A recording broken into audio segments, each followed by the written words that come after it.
Welcome to AP today news. Alluri జిల్లా Paderu. Buggana budget అంతా uncle గారుడేనే. Buggana budget అంచనాలు కొండంతా, ఖర్చులు పిసినారంతా అని వైసీపీ హయాంలో తీసుకొచ్చిన ప్రతి స్కీమ్లని స్కామ్లేనని పాడేరు అసెంబ్లీ నియోజకవర్గం తేదేపా ఇన్ఛార్జ్ మాజీ ఎమ్మెల్యే గిడ్డి ఈశ్వరి హేళన చేశారు. బొగ్గన బడ్జెట్ అంతా అంకుల్ గారుడేనే అని పాడేరు అసెంబ్లీ నియోజకవర్గం తెలుగుదేశం పార్టీ ఇన్ఛార్జ్ మాజీ ఎమ్మెల్యే గిడ్డి ఈశ్వరి అన్నారు. గురువారం కొమ్మరిపుట్ట ఆమె నివాస గృహమందు బొగ్గన బడ్జెట్ పై మీడియా సమావేశం నిర్వహించారు. ఈ సమావేశంలో ఆమె మాట్లాడుతూ బొగ్గన బడ్జెట్ అంచనాలు కొండంత, ఖర్చులు పిసినారంతా అని 13,000 కోట్ల రూపాయల రెవెన్యూ లోటును 44,000 కోట్ల రూపాయలకు, 35,000 కోట్ల రూపాయల ద్రవ్య లోటును 60,000 కోట్ల రూపాయలకు పెంచిన ఘనత బొగ్గనదే అన్నారు. పన్నుల బాధుడు తప్ప బడ్జెట్లో కొత్త అంశాలు ఏమీ లేవు. ప్రస్తుతం ఏపీ అప్పులు 11,58,000 కోట్ల రూపాయలు, మద్యం బాండ్లు 16,000 రూపాయల కోట్లు, కార్పొరేషన్ హామీలు 1,10,603 కోట్ల రూపాయలు, కార్పొరేషన్ తనఖాలు 94,928 కోట్ల రూపాయలు, డిస్కమ్ బకాయిలు 27,288 కోట్ల రూపాయలు, కాంట్రాక్టులకు పెండింగ్ బిల్లులు 35,400 కోట్లు. వైసీపీ హయాంలో రెట్టింపు అయిన ఏపీ అప్పులు అన్నారు.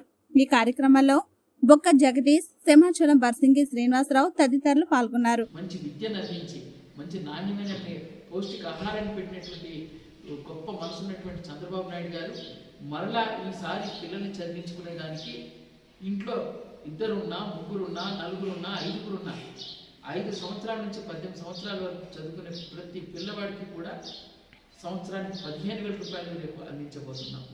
అంతేకాకుండా ఏదైతే పండిస్తున్నాడో రైతు, ఆ రైతు ఇప్పటికే నువ్వు రైతు భరోసా అని కేంద్రం ఇచ్చినటువంటి డబ్బులతో 13,500 ఇవ్వాలంటే ఒకసారి 2,000 వేస్తావు, ఇంకోసారి 3,000 వేస్తావు.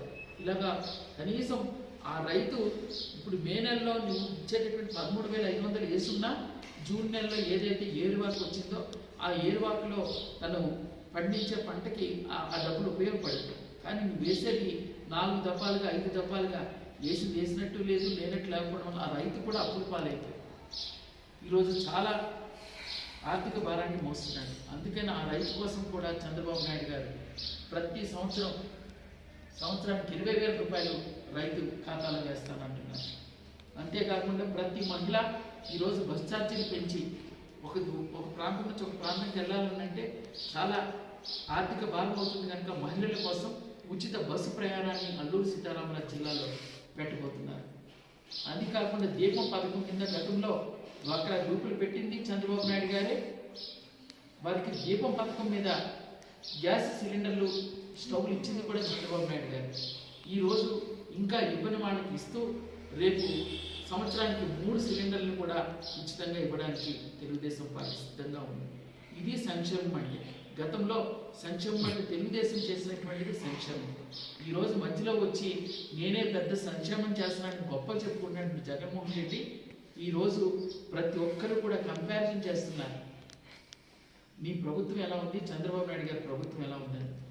ఖచ్చితంగా ఈరోజు మీరు ఏదైతే ఓటాన్ అకౌంట్లో మీరు బడ్జెట్లు కేటాయింపులు చేశారో అవన్నీ కూడా ఒక అంకెల క్లారిటీగానే ఈరోజు ప్రజలు కానీ మేధావులు కానీ ప్రతి ఒక్కరు కూడా చూస్తూ ఉన్నారు. ఇక ఉద్యోగులు, ఉపాధ్యాయులు ఇప్పటికే రోడ్డు ఎక్కారు.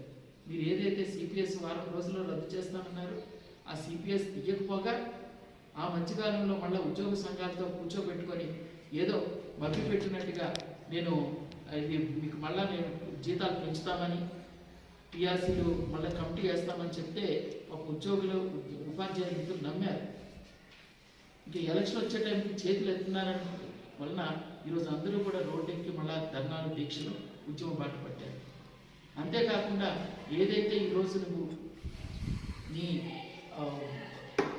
దీంతో ఏదైతే ప్రజల్ని మభ్యపెట్టి ప్రతి ఒక్కరిని కూడా నువ్వు ఇచ్చేస్తున్నావు, ముఖ్యంగా పాఠశాలల్లో ఉపాధ్యాయులు ప్రధానమైనటువంటి ఒక సమస్యతో ఈరోజు బాధపడుతున్నారు.